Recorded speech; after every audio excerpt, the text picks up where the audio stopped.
believe research is the basis of every development made in a community, in a society, or even a country. Cannabis being a new source of medicine being explored around the world, there's an abundance of research when it comes to healthcare. That is the reason why countries like the United States, Canada, and the UK have explored making it legal. Fortunately for us, Nigeria houses the IART in Ibadan, and it's more than equipped to carry out all research involving the cannabis plant as a whole. With that being said, after adequate research is carried out and our dear nation Nigeria does its due diligence, we would need a structure. Hi, I'm Victoria Iyare, cannabis specialist, CEO of Organic Good Green, creator and head advocate for cannabis for Nigeria. When I have the opportunity to participate in building the structure of a cannabis industry in Nigeria, this is what we hope it would look like.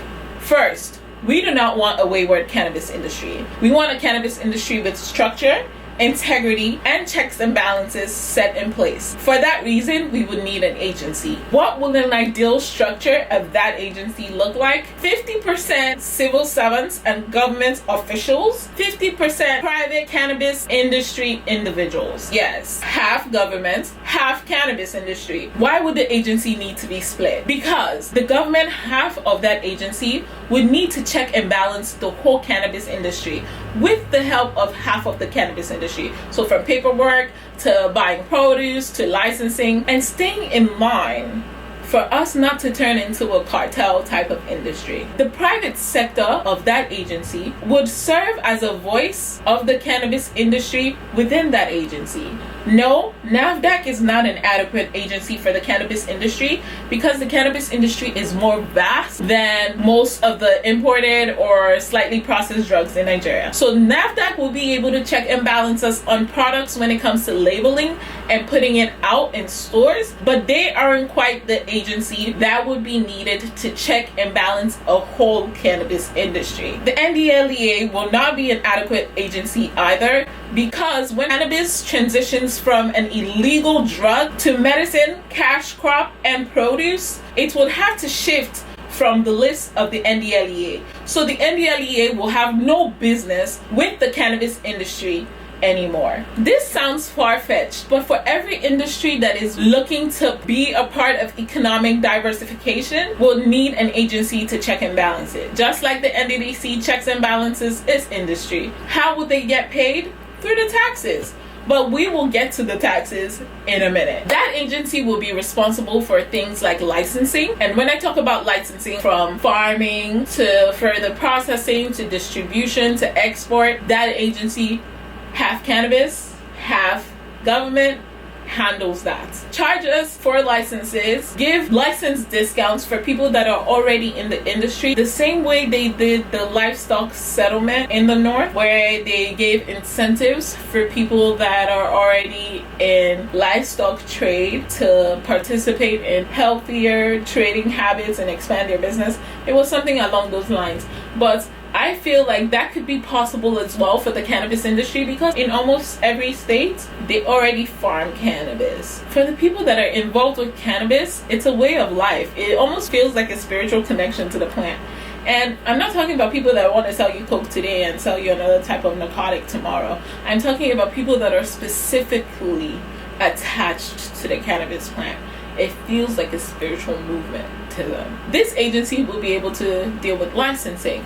So all those funds go to the government. This will take me down to the taxes. Nigeria is seriously in need of economic diversification. Like I said, in 2018, Nigeria alone consumed $15 billion worth of cannabis. If we are able to start producing the world standard, which is the imported standard of cannabis, curb that import by half within the first 2 years to be able to build reputation for the cannabis industry in Nigeria, that is $7 billion that has come back home to us. It goes without saying that first few years we might not be earning as much revenue in the industry, but a taxation system is required. A cannabis farm that is about 5 acres is able to provide jobs for 50 to 100 people. And if we have a taxation system where the taxes are collected directly from the employees and the industry on its own pays its own taxes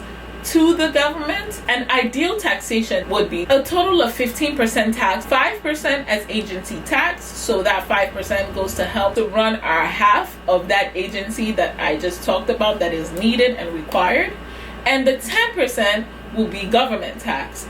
But Nigeria, my country, I am hoping that the cannabis industry pay 8% in infrastructural tax and 2% in physical tax to the government. I'm smiling because I have said this so many times, and this is the part where government officials do not listen to me half as much. Let me explain why. I believe that the Nigerian people need to enjoy, and the cannabis industry is something that nobody is banking on at the moment. So if we come in, I believe that the Nigerians directly should feel the impact of the cannabis industry through infrastructure to help correct the stigma and the mindset of cannabis. Let me explain why. Let's say 8% in tax was $800,000 for our year 3 of legal cannabis for Nigeria. $800,000 filtered through the system, coming back down to trickle down into contracts and everything else, will end up being like $300,000 or $500,000 if we're lucky. But $800,000 directly from the cannabis industry into infrastructure. Let's say Abia State wanted to build a stadium, and our agency calculates yearly tax returns, and our taxes for this year is $1 million, $200,000 directly to the government. And then the $800,000, you give us a land. So the land you wanted to use to build the stadium, you give it to us, and we build the stadium and account for it. If we fall short, if we come up to $777,000, we owe you guys. We will keep building stuff. We'll build roads, we'll build hospitals, we'll build airports when we get big enough. And when it gets to the point that there's nothing else to build, we could renegotiate our taxes. Maybe in 12 years. Not maybe. Ideally, when we set up a tax agreement for the cannabis industry, it would be great to only be visited once every 12 years. Three tenors, 3 presidents, because we do election every 4 years when we honestly should just do them once every 8 years. That's a story for another day. Out of everything I just said, the thing that I feel the most passionate about is the infrastructural tax. I believe that Nigerians deserve to enjoy, and I believe that having an industry that directly works for Nigerians while the government still earns its taxes and creates revenue, creates employment from farmers to chemical engineers to marketers. The possibilities are endless, because cannabis right now in 2020 just seems like CBD and smoke and get high. But the truth is, the cannabis industry is constantly developing. At the moment, we have RSO, which research proves it shrinks and kills cancer cells in about 3 to 4 years. We have cannabis being further processed into paper, toilet paper, being further processed into clothing, being further processed into hempcrete. Hempcrete is a building material which is fireproof, and it sucks mold out of the atmosphere. So if you have a hempcrete house right now, pests cannot live in your house, because the cement that you use to build the house makes it uncomfortable for them to live in. If all cannabis was just an industry to make a quick buck, I would have simply stuck to pursuing my venture and expanding my company here. But cannabis for Nigeria, for me, means so much more.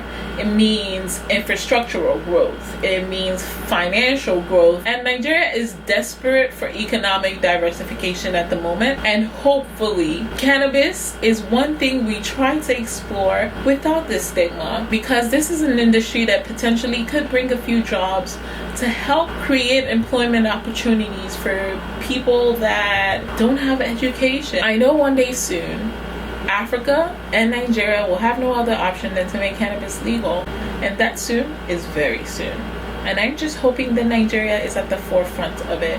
I'm hoping Nigeria is the face of cannabis excellence in Africa, the same way we were in 1962.